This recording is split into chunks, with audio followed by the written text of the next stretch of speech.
Chapter 25. Scarlett's legs were boneless, thin skin wrapped around useless muscles. Her lungs ached with the pressure of unshed tears. Even her gown looked tired and dead. The black fabric had dulled to gray, as if it no longer had the strength to hold color. She didn't remember ripping the lace, but the hem of her bizarre morning nightdress hung in tatters around her calves.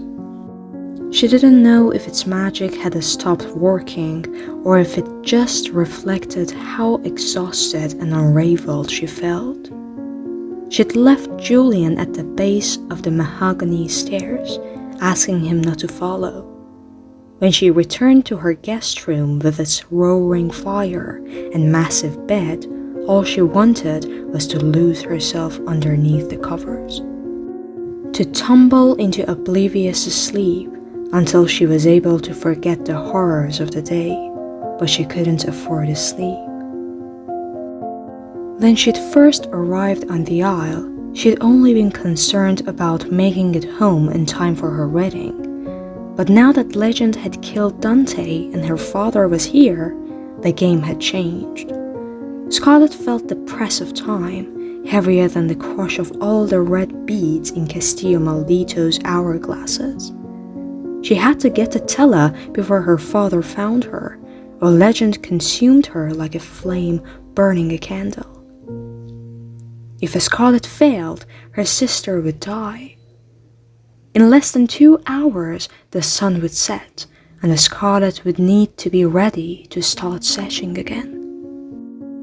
So she only gave herself 1 minute. 1 minute to cry for Dante and sob for her sister and rage because Julian was not who she thought he was. To fall on the bed and whine and moan over all the things that had churned out of her control. To pick up Legend's stupid vase of roses and dash them against the mantle of the fireplace. Crimson, are you alright in there? Julian knocked and burst through the door in the same moment. What are you doing here? She fought back her tears as she scowled at him. She could not bear having him see her cry, though she was fairly certain it was too late for that. Julian fumbled for words as he cast around for a threat that wasn't there, clearly distressed to find her sobbing and no other danger to deal with. I thought I heard something. What did you think you heard? You can't just burst in here. Go! I need to finish changing. Instead of leaving, Julian quietly shut the door, his eyes taking the shattered vase and the puddle on the floor before returning to her tear-stained face. Crimson, don't cry because of me. You think too highly of yourself. My sister is missing, my father has found us, and Dante's dead. These tears are not for you. Julian at least had the decency to look ashamed, but he stayed in the room. He sat gingerly on the bed, making the mattress dip beneath his weight as more drops fell down her cheeks, hot and wet and salty. Scarlett's outburst had purged some of her pain, but now the tears wouldn't stop, and maybe Julian was right. Maybe a few were because of him. Julian leaned closer and brushed them away with his fingertips. Don't, Scarlett pulled back. I deserve that. He dropped his hand and edged further away until they were on opposite sides of the bed. I shouldn't have lied or brought you here against your will. You shouldn't have brought us here at all, Scarlett snapped. Your sister would have found a way, with or without me. Is this supposed to be an apology? If it is, it's not very good. Julian answered cautiously. I'm not sorry for doing what your sister wanted. I believe people should have the freedom to make their own decisions, but I am sorry for every time I've lied to you. He paused, and when he looked at her, his warm brown eyes were softer than she'd ever seen them, and open, as if he wanted her to view something he usually kept hidden. I know I don't deserve another chance, but earlier you said you think I can be good. I'm not, Crimson, or at least I haven't been. I'm a liar and I'm bitter, and sometimes I make terrible choices. I come from a prideful family that's always playing games with one another. And after Rosa, he hesitated, his voice taking on the rough, strangled, hard-to-speak edge that came whenever he mentioned his sister. After she died, I lost faith in everything. Not that it's an excuse, but if you give me another chance, I swear I'll make it up to you. Across from them, the fire crackled, its heat shrinking the puddle of water on the floor. Soon it would just be the roses and shattered glass. Scarlett thought of Julian's rose tattoo. She wished he really had been just a sailor who'd happened by her isle, and she hated that he'd lied to her for so long. But she could understand devotion to a sister. Scarlett knew what it was like to love someone so irrevocably, no matter the cost.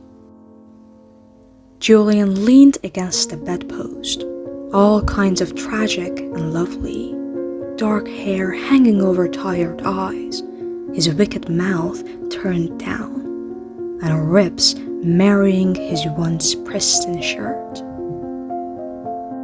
Scarlett had made mistakes because of this game as well, but Julian had never held those against her, and she didn't want to punish him either. I forgive you, she said. Just promise me no more lies. With a heavy breath, Julian closed his eyes, forehead knotted into a look somewhere between gratitude and pain. He spoke hoarsely. I promise. Hello? A knock on the door startled them both. Julian jumped up before Scarlett could move. Hide, he mouthed. No, she'd done enough hiding already that day. Ignoring his angry looks, Scarlett grabbed the fireplace poker and followed him as he crept toward the door. I have a delivery, said a feminine voice. For who? Asked Julian. It's for the sister of Donatella Dragna. Scarlett gripped the poker tighter, her heart hitting an extra beat. Tell her to leave it at the door, Scarlett mouthed.